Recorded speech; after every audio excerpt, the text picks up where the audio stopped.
The Nintendo DS turns 15 years old today, which is absolutely insane.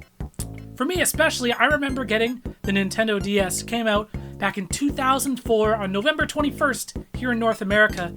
That was 3 days before my 15th birthday. And here I am now. The DS is turning 15 and I am turning 30. It is absolutely crazy to think about. The DS is such a good console. I have so many memories with it. I got the original tank Nintendo DS when it first came out. Then, of course, I eventually upgraded to the much superior Nintendo DS Lite.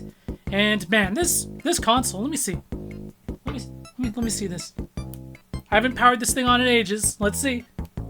Oh my god. We're still running. It's still got a charge. This thing is absolutely incredible. It still feels good. This is still such a great console. And today, I want to list my top 10 favorite Nintendo DS games.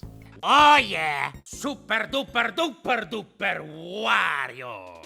First of all, the Nintendo DS, such an amazing library. There's literally something for everybody.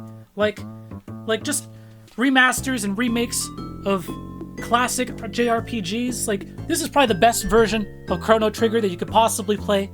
It's got these brand new, like, animated cutscenes. It's awesome. You got a jank, weird-ass version of Resident Evil, which is a very, very good game in its own right. And it's actually not a terrible port, and it's got a bunch of cool things added. I think this is the only way to play the original Resident Evil game on a cartridge. So you can actually skip the door loading scenes. It's actually crazy.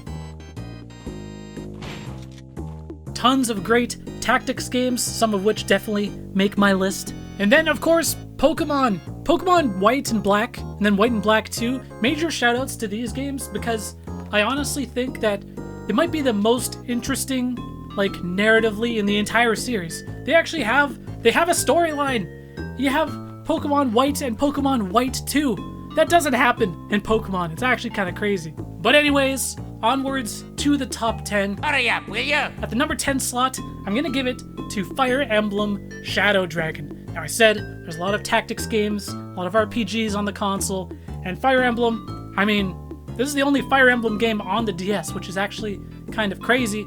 And it's a damn good one. It's a remake of the original Fire Emblem game, retelling Marth's story.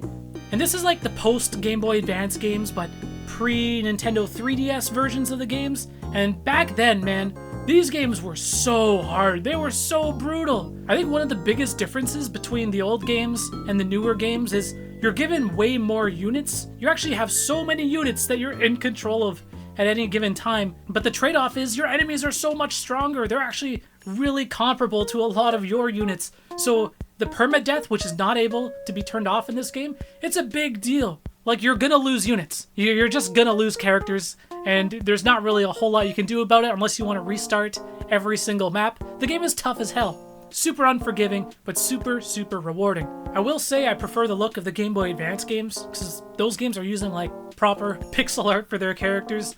This game has, like, these kind of jank 3D models that don't look super hot, but graphics aside, the gameplay is there, the tactics and the strategy and the challenge is definitely there. This is an awesome game. Next, I gotta give it to Mario Kart DS. This is like a must-have game on the console. I think pretty much every Mario Kart is a must-have game for whatever platform it's on, but this is like a full-on Mario Kart in the palm of your hands. Like, I remember when Super Circuit came out on the GBA, and it was kind of like a step backwards. This is not that. This was like a full-on, full-blown Mario Kart sequel to Double Dash. You know, it carried over a lot of things that Double Dash introduced, you know, such as customizing your karts, brought back a lot of old tracks, had some new tracks. There's actually so much content in this game. This is the full Mario Kart experience in the palm of your hands. It was crazy. When this game came out in 2005, it was, hands down, the best game on the console. Next up, Advanced Wars DS, aka Advanced Wars Dual Strike, and major shoutouts to Advanced Wars Days of Ruin. This game is like much more bleak than the other Advanced Wars games. It's like post-apocalyptic, gets really, really serious, and this game is crazy hard. But I think I do prefer Dual Strike just a little bit more. Advance Wars, just like in general, these games are so damn good. They're extremely hardcore strategy games that are a ton of fun, extremely deep gameplay. It's all about map control, positioning, resource management, assessing risk. It doesn't sound fun, but it is. And with the selectable and like super likable commanding officers that have like different abilities, they create tons of layers of strategy.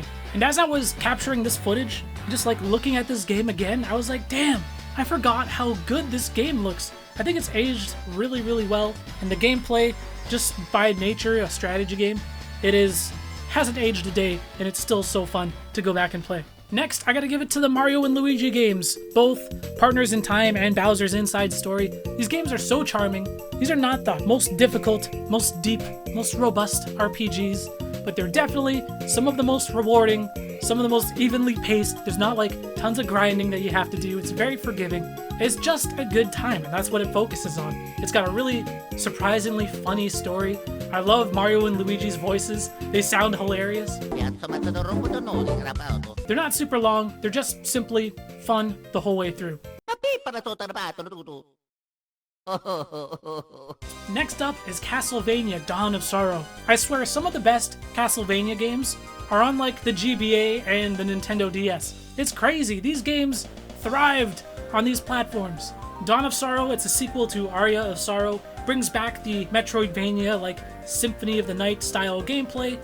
It looks incredible, the music is amazing, and just like the gameplay, it's just classic Castlevania Symphony of the Night gameplay, collecting abilities, leveling up. It's so much fun. It's definitely not like a reinvention of the Castlevania series. It definitely plays it safe, doesn't introduce tons of crazy new stuff, but it's just like a really good-looking, really refined entry in the series. New Super Mario Bros. This is the very first game in the new Super Mario Bros. Line of games, and when this game came out, you guys gotta keep in mind, it had been so long since like a proper 2D Mario side-scrolling platformer. There hasn't been one of those in the series up until this point in like forever. So it was such a breath of fresh air at the time. It really was new Super Mario Bros. I played this game non-stop when it came out. It's just classic Mario gameplay. It's just super solid and definitely the best platformer on the DS.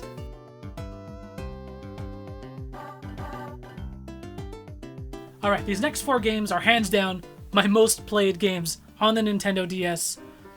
Professor Layton and the Curious Village. This game, this entire series, it is so criminally slept on. It's not just a charming game, it is the most charming game. Luke and Professor Layton are amazing. The art and the FMV cutscenes looked incredible, especially at the time. On that small like DS screen, I thought it was crazy.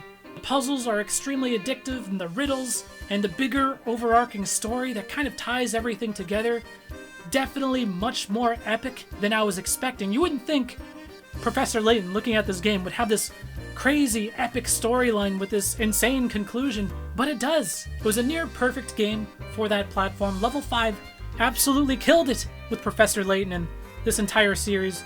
I really just can't say enough good things about it. I think more people need to play this series. Luke, here's my answer. Another puzzle solved. Next is Animal Crossing Wild World. Of course, Animal Crossing. I just think that this series always belonged on a handheld. It just makes so much more sense. It was the second game released in the series here in North America. It's the full, complete, uncompromised Animal Crossing experience. You know, I remember playing the GameCube version when it first came out, and I was really surprised and really impressed when the DS version came out because it's the full game. It's got everything. What's more to say? It's charming as all hell, super cute, super addictive, a very chill game. It's Animal Crossing.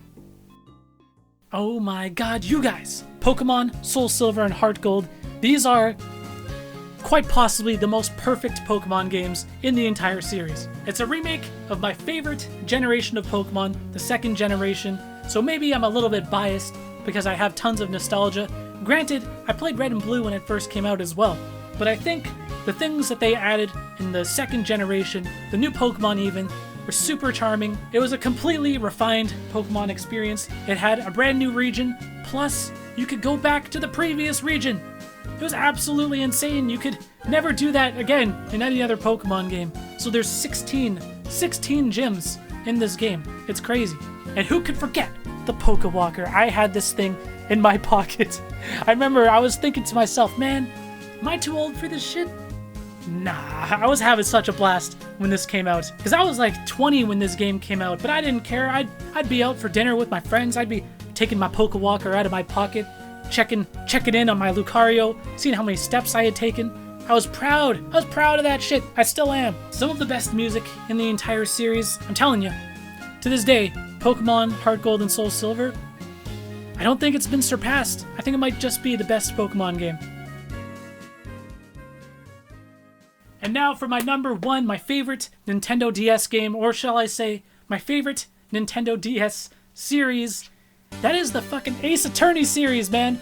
These games are so ridiculously good, and who would have thought? Who the hell would have thought a courtroom drama, visual novel, puzzle, mystery solving hybrid game would be this damn good? So many crazy twists and turns. Things are always crazy and never straightforward, turning the whole case on its head, thinking outside the box. This series has given me so many jaw-drop moments, more so than any like epic AAA game ever. And visually, I actually prefer the look of the DS pixel graphics compared to the new like HD remastered versions of the game that they've put out. I don't know, there's just something lost in translation with those ones. I really think that the original ones have a lot more personality, more soul, more heart. It's hard to explain. And so naturally, when the Professor Layton Phoenix Wright crossover game came out on the Nintendo 3DS, yo, I was so stoked. And this game delivered. This is actually one of my favorite 3DS games. Fantastic. Go and play it. Anyways, those are my picks. Those are my top 10 favorite Nintendo DS games. Let me know what your guys' favorite DS games are. Thank you guys so much for watching. Peace.